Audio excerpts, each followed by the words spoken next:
Here we got the lateral stance RDL. So lateral stance, we're gonna go ahead, we're gonna kick leg out to the side, almost like we're doing like a lateral squat.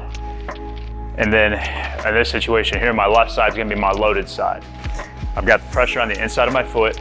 So when I get pressure on the inside of my foot, I should feel the left adductors to the inside of my thigh. I should feel those muscles engage and turn on, get tight, get tension, whatever it is that you want to call it. You'll also feel a little bit on the outside of your glute, okay?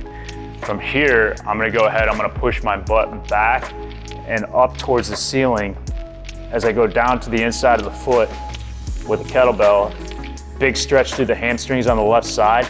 You'll feel a stretch through your opposite leg as well, but the load should primarily be on this left side here. So we're strengthening the left side, we're mobilizing the right side, okay? And working on flexibility on that side.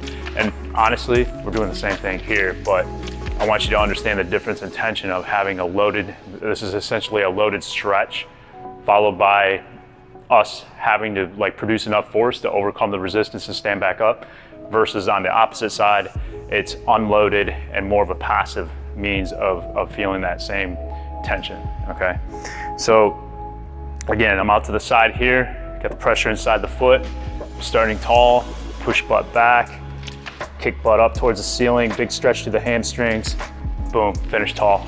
Give you a side view here, butt back, butt up, boom, finish tall.